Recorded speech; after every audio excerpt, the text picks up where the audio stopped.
Thanks so much. Thank you so much for joining me on the Slice of Healthcare podcast. How are you today? I'm doing great. Thank you, Jared. Great to be here. I'm excited to have you. We spoke a few weeks back, and I'm excited to finally be able to do this. I think we should dive right into it. I'd love if you could tell the audience a little bit about yourself, and we'll go from there. Yeah, let's do it. I am the CEO and co-founder at Genome Medical and a longtime entrepreneur. So I found my way to genetics and genomics, but only via consumer and technology based businesses. So I have a varied background, but really became passionate about the field of healthcare broadly and genomics more specifically. I really came into this area around 2000 when the first human genome was being sequenced. And I was instrumental in kind of the early days at Genomic Health, which was one of the first precision medicine companies, and then also helped to build Invitae as the chief commercial officer and chief strategy officer. So these are genetic testing labs and molecular diagnostic companies that help to better improve the quality of care. But Genome Medical is my latest venture, and so we're an earlier stage company, but growing rapidly, and very excited to be bringing genetics and genomics to more patients. I would say you're the only person I know in the genetics field. It's not a space where I know too many people. I'm selfishly, I'm very excited to talk more and learn more about the company on this podcast as well, which is always helps, right? But I think it'd be great if you could kind of share more about that kind of brought us to where we are today.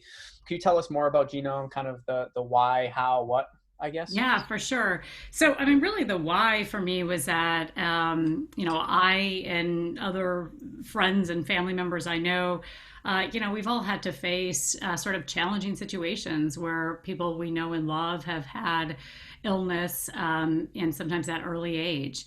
And it was around 2000 again where the science was just kind of coming to a point where we were starting to learn more about what is causative of disease. And obviously our genetics, our DNA, which we get from our parents, makes us very much who we are, as well as our susceptibility to disease.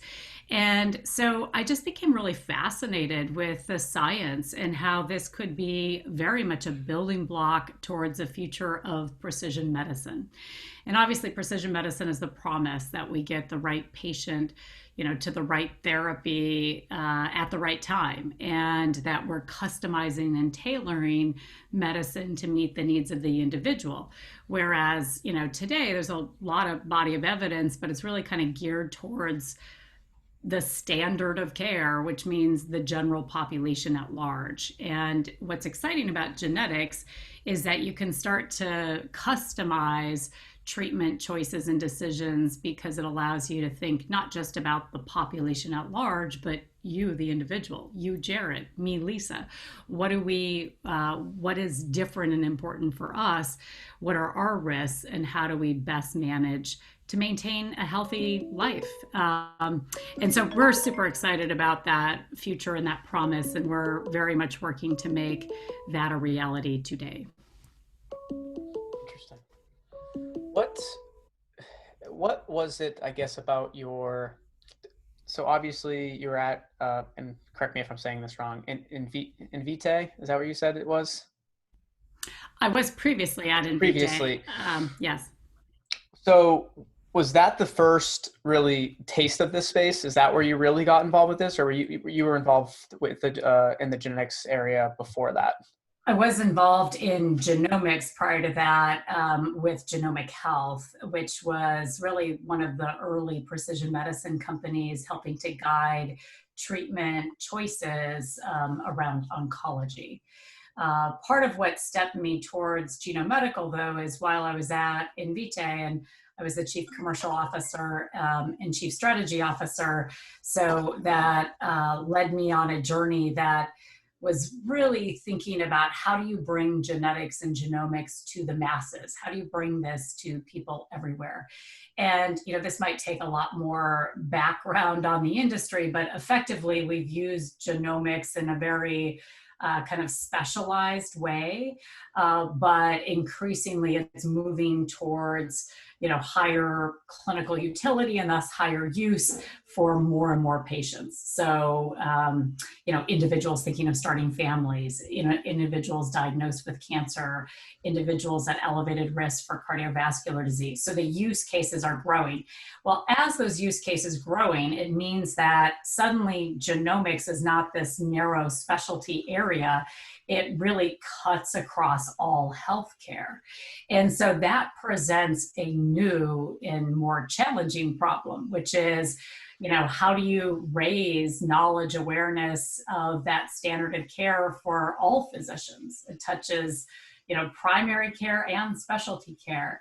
And that takes time. And so I founded Genome Medical really with the vision of tackling those service delivery challenges so that we could support providers, non-genomic specialists, in how to utilize the right tools and technology. And so we work with health plans, we work with health systems, we work with others in the ecosystem like labs and biopharma to really design precision medicine programs and then implement and execute those precision medicine programs. And we do that by offering expertise via telehealth to leaders in the field. And we do that through a technology platform that is a patient engagement and care navigation platform. So if you engage with this technology platform, that helps us to identify the individuals that need genetic testing and would otherwise maybe go unidentified. Interesting. So what I'm curious about, and I'm not going to be able to ask this question to guests for too much longer, is obviously it's been 2020, crazy year. How did things, I guess, change for you, for the better, for the worse, as a result of COVID? Yeah, I mean, it has been a challenging year, but also a year of innovation. I think that COVID, really created a strong catalyst of how we change clinical care delivery. And Genome Medical has been a telehealth medical practice. We see patients in all 50 states and have had a virtual care model pre-COVID. But at the beginning of this pandemic, we were able to really lean in with our health system partners and accelerate a path towards more services delivered via virtual care through Genome Medical. We have seen impact, and the biggest impact actually that concerns me is that most patients are pushing off routine medical care, and that includes cancer screenings. And so earlier this year, we saw that the rate of cancer diagnosis was down significantly, in some clinical areas as much as 80%.